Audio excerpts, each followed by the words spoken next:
Sir আপনার parcel. আরে অদিতি, তুমি এখানে? এই কে আসছে? ও তুমি? জি স্যার। স্যার এই যে আপনার পার্সেলটা। এই নাও তোমার পছন্দের মিষ্টি, তোমার জন্য নিয়ে আসছি, নাও। আরে নাও, ধরো।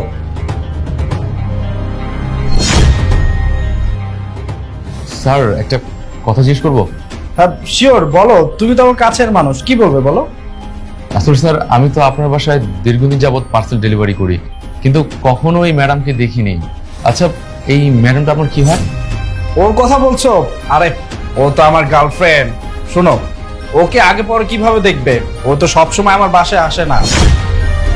আর কি হয়েছে জানো, ওর ফ্যামিলির লোকেরা না ওকে বাসা থেকে তেমন বের হতে দেয় না। যখনই সময় পায় তখনই আমার কাছে চলে আসে। এই যে যেমন ওর বাসায় আজকে কেউ ছিল না, আমার কাছে চলে আসছে।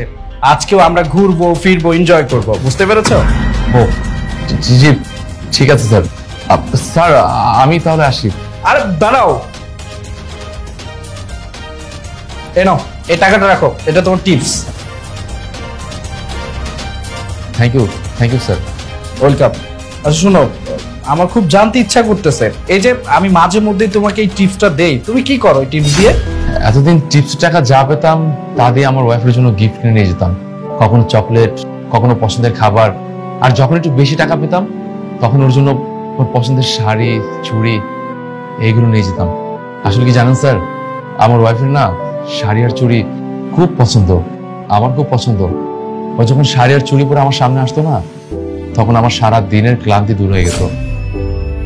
এগুলোর জন্য কিনে নিয়ে যেতাম। মানে এখন নিয়ে যাও না? না স্যার, আজকের পর থেকে হয়তো আর ওর জন্য কিছু কেনা হবে না। কেন? কারণ সে আজকের পর থেকে আমার সাথে আর থাকবে না। কেন থাকবে না? কারণ তাকে আজকের পর আমি ডিভোর্স দিয়ে দেবো। কি বলছো? ডিভোর্স দিয়ে দিবে? কিন্তু কেন? সে এখন আর আমাকে ভালোবাসে না।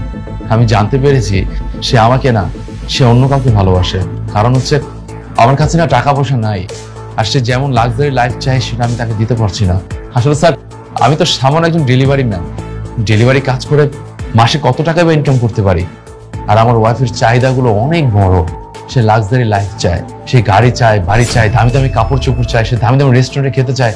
আর আমি তার সব চাহিদা পূরণ করতে পারি না বলেই সে আরেকটা ছেলেকে ধরেছে। আর সে ছেলেটা তার সব চাহিদা পূরণ করতে পারে। স্যার সে ছেলেটা না অনেক ধনী, একদম আপনার মতো। তোমার জন্য আমার খুব খারাপ লাগছে।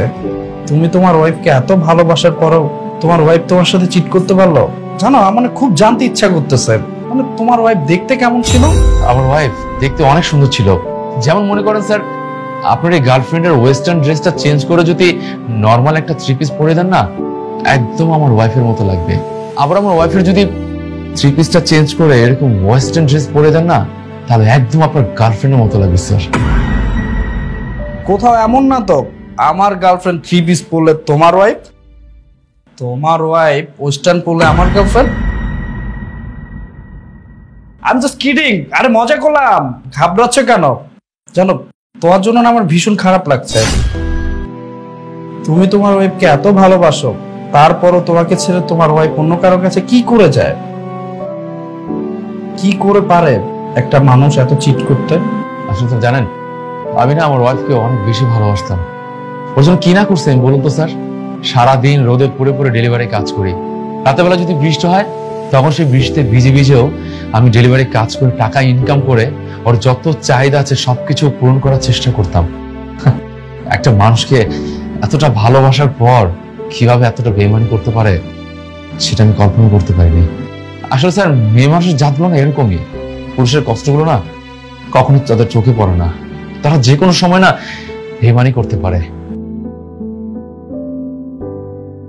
যাই হোক স্যার, আমি আমার ওয়াইফকে কখনোই ক্ষমা করতে পারবো না। সে যদি আমার পায়ে ধরে ক্ষমাও চায় তখনও না। আমি তাকে ডিভোর্স দিয়ে দেব। সত্যি আসলে তোমার জন্য খারাপ লাগছে। এই আমার একটা ফোন আসছে, শোনো, ও চলে যাওয়ার পর গেটটা লাগিয়ে দিও। হ্যাঁ আমি আসছি। ফয়েজ দাঁড়াও, তুমি আমার জন্য এত কিছু করেছো, তুমি আমাকে এত ভালোবাসতে, আমি না বুঝতে পারিনি, আমি তোমার সাথে যা যা করেছি অনেক অন্যায় করে ফেলেছি। ফয়েজ, তুমি আমাকে শেষবার মতো একটা সুযোগ দাও। আমি কথা দিচ্ছি আজকের পর থেকে আমি এই ধরনের কাজ কখনো করবো না। প্লিজ, তুমি আমাকে ছেড়ে চলে যেও না, আমাকে ডিভোর্স দিও না।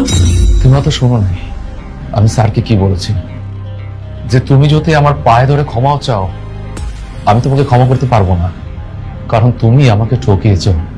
এই তোমার জন্য আমি কি করি বলতো? সারাটা দিন রোদে পুড়ে পুড়ে পার্সেল ডেলিভারি করছি, রাতে যদি বৃষ্টি হচ্ছে তখনও ডেলিভারি কাজ অফ করিনি তোমার মুখে হাসি ফোটানোর জন্য। এতটা কষ্ট করার পর, এতটা ভালোবাসার পরও তুমি আমার সাথে এত বড় বেইমানি করতে পারলা? তোমার কি একটাবার আমার কথা মনে পড়ে নাই? হ্যাঁ, যে তোমার হাজবেন্ড তোমার জন্য কতটা কষ্ট করে শুধু তোমাকে একটু হ্যাপি রাখার জন্য? তুমি যে কাজটা করেছো সেটা একদম ঠিক করো নাই। তুমি আমার বিশ্বাস নিয়ে খেলা করছো। আমি তোমাকে অনেক ভালোবাসতাম, অনেক বিশ্বাস করতাম, কিন্তু তোমার কাছে আমার একটা রিকোয়েস্ট, তুমি আমার জীবনটা যেভাবে নষ্ট করছো কোনো ছেলের জীবনটা এভাবে নষ্ট করো না। তুমি যাকে ভালোবাসতে পারবে, যার সাথে থাকতে পারবে, শুধু তার সাথেই থাকবো। আমি তোমাকে ডিভোর্স দিয়ে দেবো। তোমার সাথে থাকাটা আমার পক্ষে সম্ভব হচ্ছে না। ভালো থেকো।